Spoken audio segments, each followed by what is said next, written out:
platoon-sized group and kind of demonstrate some of the firing uses of the weapon as far as company drill. And I'll talk about the size of the units as they're approaching. Remember, this is, like I said, a platoon-sized unit. I'm skipping ahead. I'd like to welcome you to Yorktown 80 years after the American Revolution, around 1862. And then we're going to bring some demonstrators forward and talk about the uniforms. We'll go through the firing demonstrations, give you an idea of what they dealt with and what they did. Keep in mind, this is a platoon. There'd be about 4 platoons to a company. Ideally, a company would be 100 men. We never had 100, especially in the South. Ideally, you would have 10 companies to a regiment, so ideally you would have 1,000 men. Northern units probably ran 500 to 600 per regiment. In reality, Southern units, less than that, 300 to 400 to 500 actually in the field compared to the 1,000 you normally have. I've spent years working out a signal system with my compatriot, the officer over here, to let him know when to bring the troops up. So if you can bear with me just a minute, I'm going to signal with the system we've worked up. Okay, and that was secret, so nobody should remember that.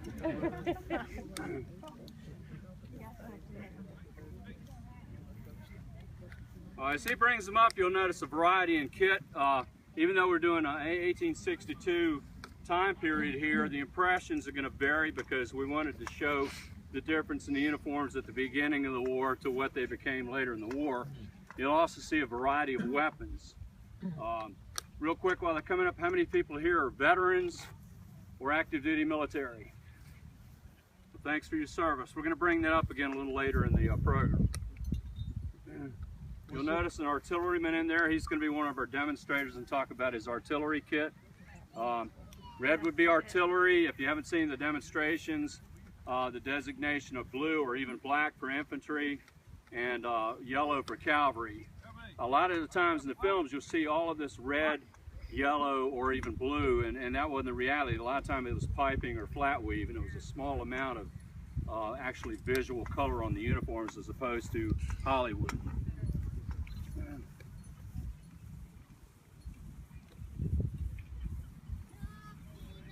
We're doing an early war Gillham's drill manual, so the type of drill we're doing was used up through 1863. All right, demonstrators, post. In place, rest.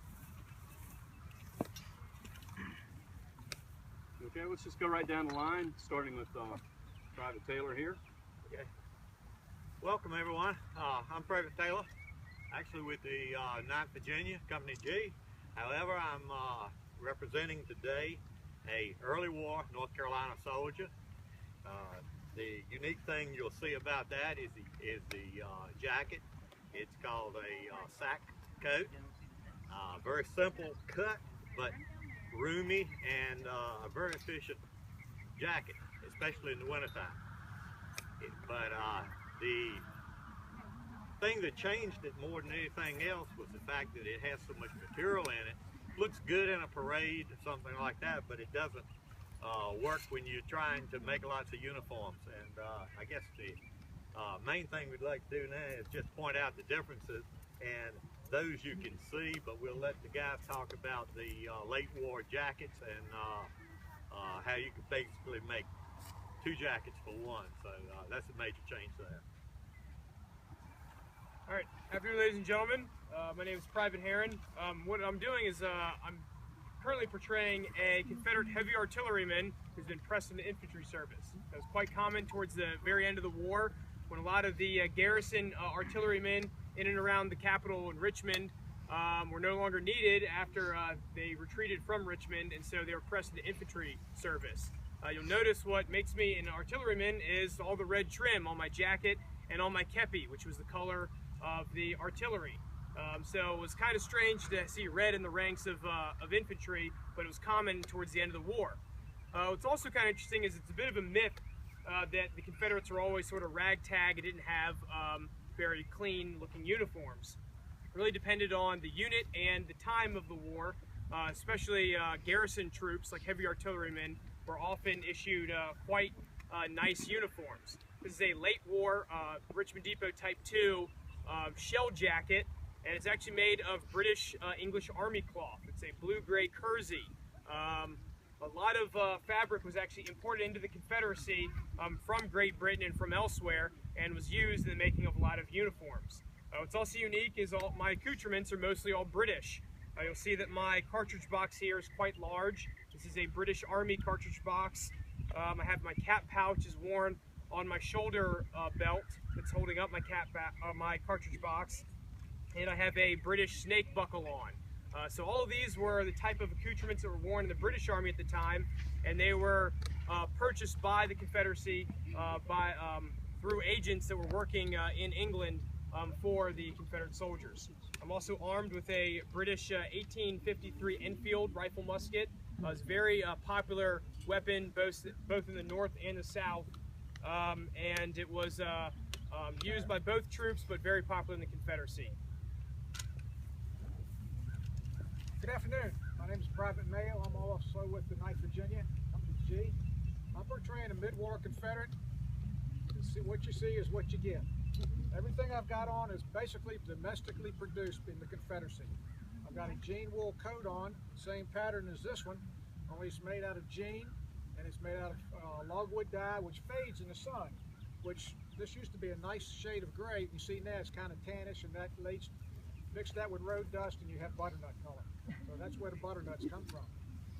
My canteen, also made in the Confederacy, made out of tin. Any village tinsmith could make these canteens. Very easy to get. My belt's not real fancy, no brass buckles. It's made in a harness shop. The Confederacy was able to contract out to all these small cottage industries in the Confederacy for deliveries of war materials to the central government, and that's where they issue them out.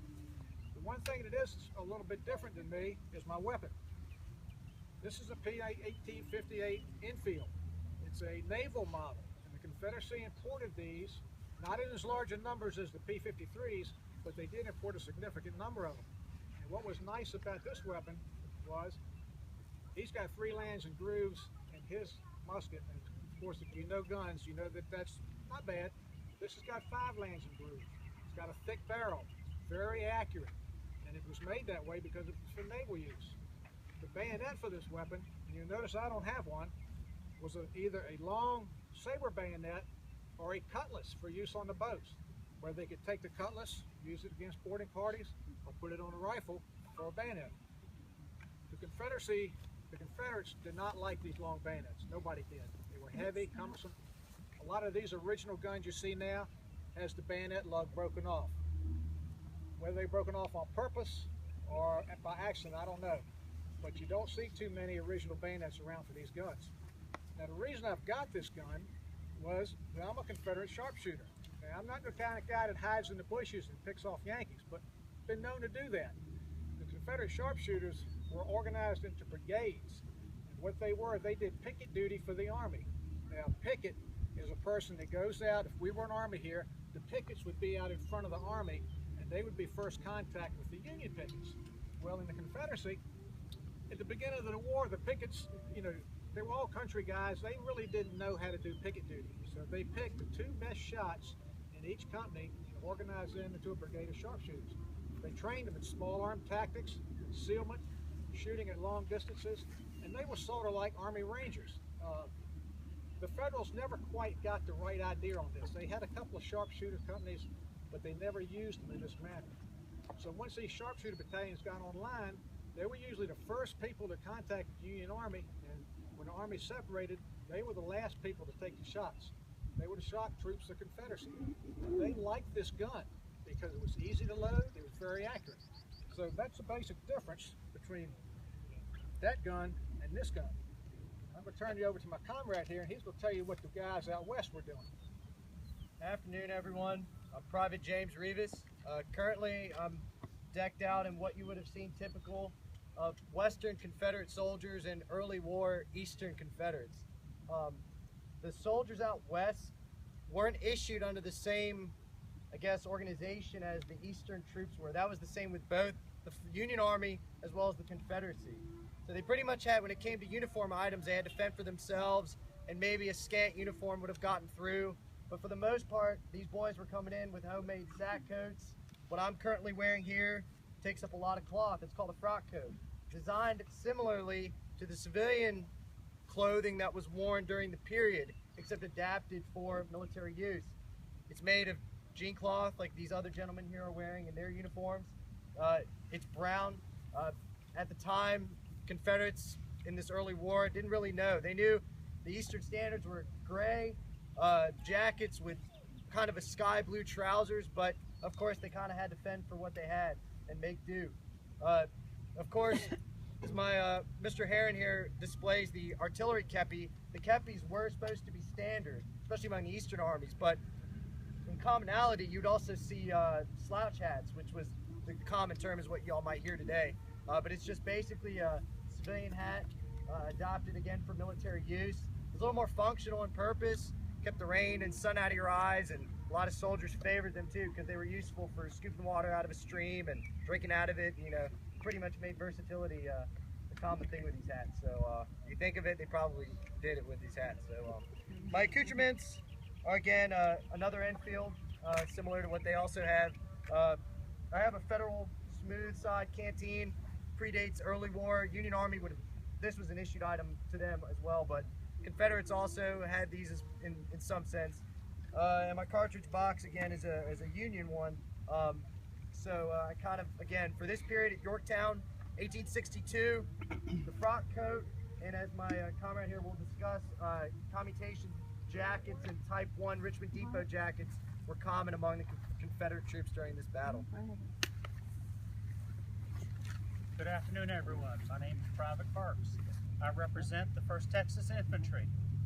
The commutation system, as my folks would say, that's very much a 5 and 10 cent word.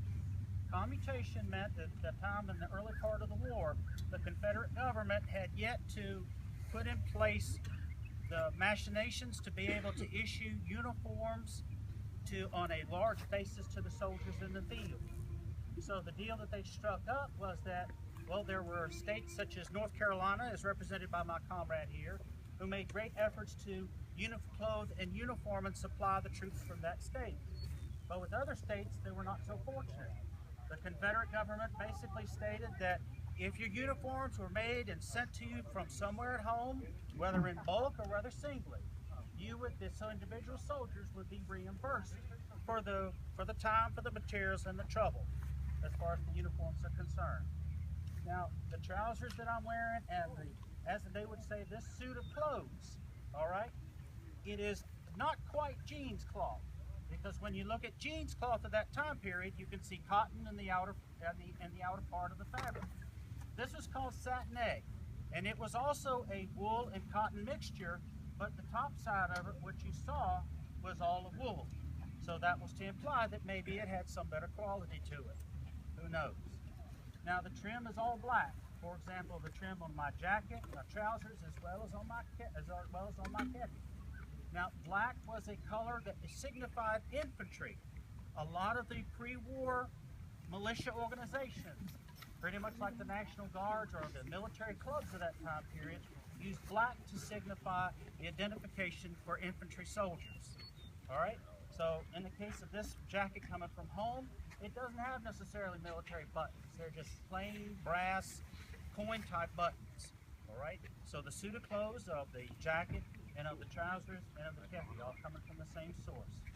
The difference in my firearm is that this represents the model 1855 rifle musket. And around 1855, 1856, a gentleman whom you would recognize his name later on, but at the time he was considered Secretary of War, which would be tantamount to perhaps Secretary of the Army or Secretary of Defense. A gentleman by the name of Jefferson Davis had decided that new firearms needed to be put into the hands of the troops and had experiments done with these rifle muskets. This design was settled upon because it had the length of the musket, the old smoothbore and flintlock, but it would have the percussion system to be able to put the cap on and to be able to fire the round, and for the round to be shot straighter and more accurate. Now, we also realize that that too led to so many casualties on the field of battle. Otherwise, my accoutrements, such as the canteen, the haversack, the food bag, the leather goods, the cartridge box, the bayonet, as well as the cap pouch, all pretty much along the lines as my comrades were. I captured, and then issued. Demonstrators at the trail, post.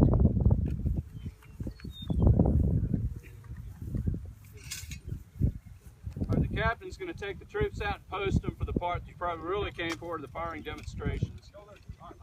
Remember, everything you see, if you can magnify that in terms ideally of a company of men at 100 or a regiment of men at 1,000, the command system would be basically the same. Now, one of the first demonstrations we're going to do is fire by company, and if you think about a regiment with 10 companies in it, what they would do, they would either fire by the regiment, which is called fire by battalion, or they'd fire by company, and they go 1st, 3rd, 5th, 7th, 9th companies, and 2nd, 4th, 6th, 8th, and 10th. That way you always had someone firing. The idea was to keep as much ammunition going down the field as possible. A well-trained musket rifleman could fire 3 to 4 aimed rounds a minute, so every 15 to 20 seconds, a good soldier should be sending a round down the field. Now, if they're good, when they get the command fire by company, it should sound like one shot. If you start getting all this spitting afterwards, the extra shots is where the training is not quite there yet. It's still early in the war. Anytime you're ready, sir.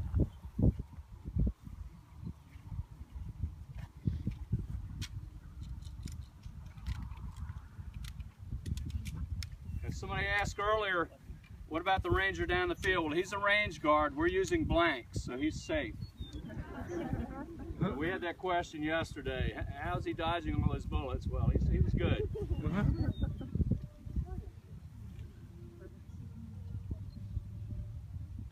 Ready. Hey, gang. Fire. Okay, they're pretty good training. Now we've heard, I know we've got another reenactor in the ranks with you guys today, but we've heard that volume on a battalion level, and it's pretty amazing, especially when you've got opposing fields of fire, even at a reenactment with blank weapons. Now the idea again is if the Federals were approaching about where that ranger was, we will want to be firing volleys down the field as fast as we could fire them with company fire.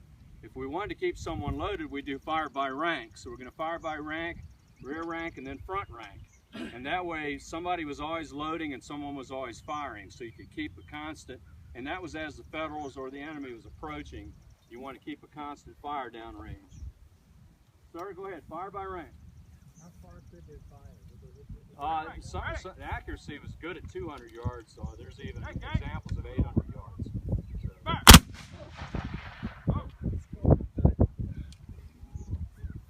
So while they're loading, the front rank's still loaded. They're safe because they're loaded. One of the problems during the war is since the weapons were so accurate, the casualties were massive on the battlefield. They were still using the same tactics that were being used in the American Revolution and the Napoleonic period. So that hadn't changed, but the weapons had changed. They went from smooth bores with an accuracy of 50 yards to rifle muskets with an accuracy of 4 to 5 times that. All right, ready. Hey, gang. Fire. Yeah, pretty good volleys today.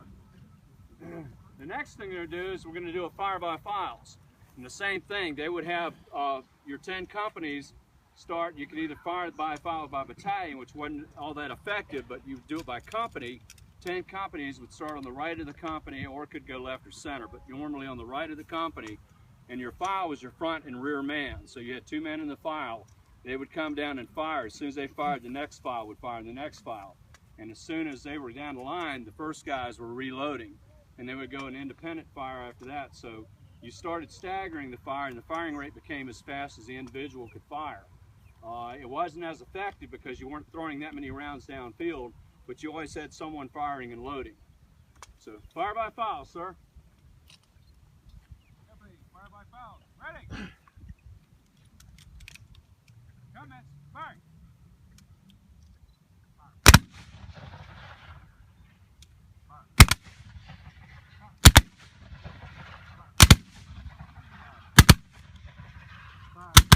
Now you'll see them independently load, and there will be a difference in how fast some of them are loading as opposed to others. to keep a continued rate of fire downfield. We're going to fire two more rounds independently. You can see the effectiveness is lost because we're not throwing, we're throwing a lot of lead downfield. The volume isn't there.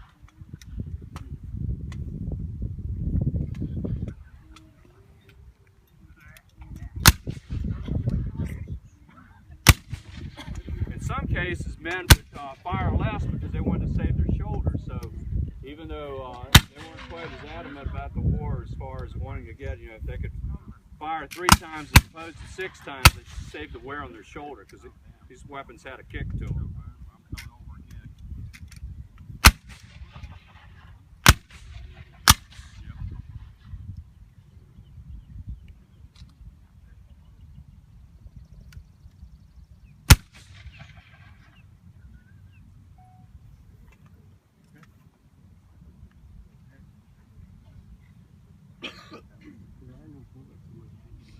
We got one gentleman's.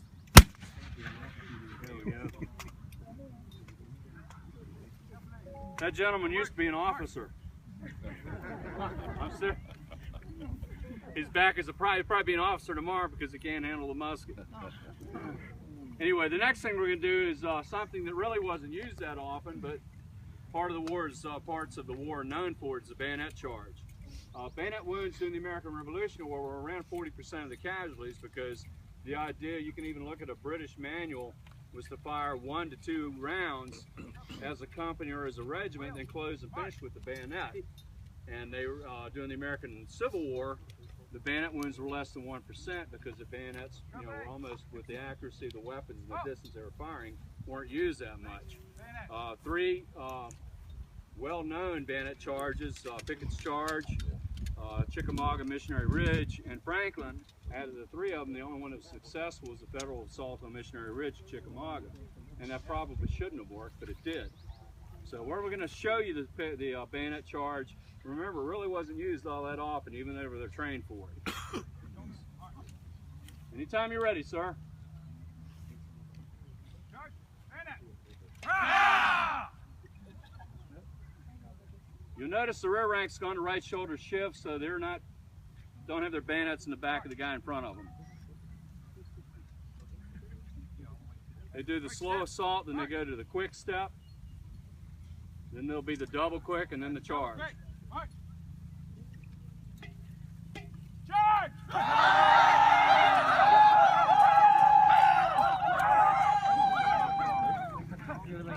You're also noticing a bayonet charge. At least for our unit, if the federal troops were a distance away, they really weren't that important. We just said, well, we're not going to charge that far. We're going to charge this far, and if we don't get to you, we're just going to stop and do something else. Okay. He's going to bring the troops back up.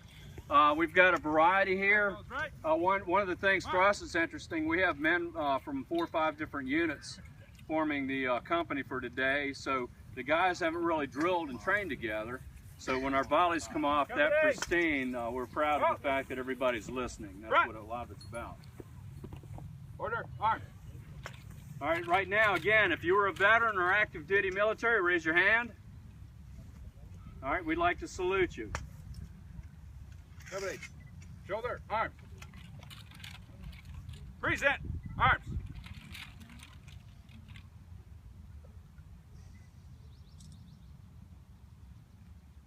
Shoulder, arms. We also have amongst the men here active duty and prior military. If you guys would raise your hands. There we go.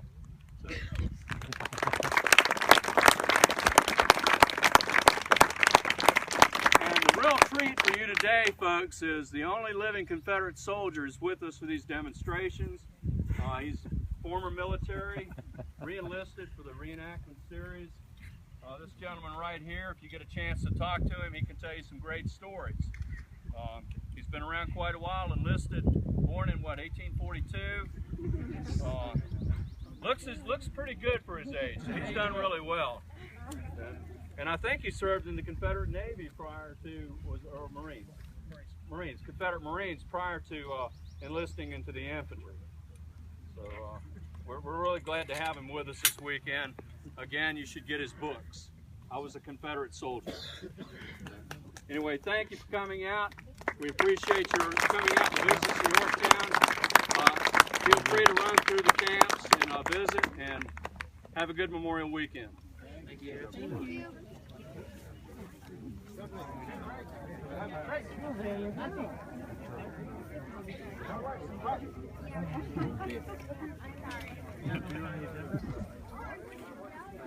I think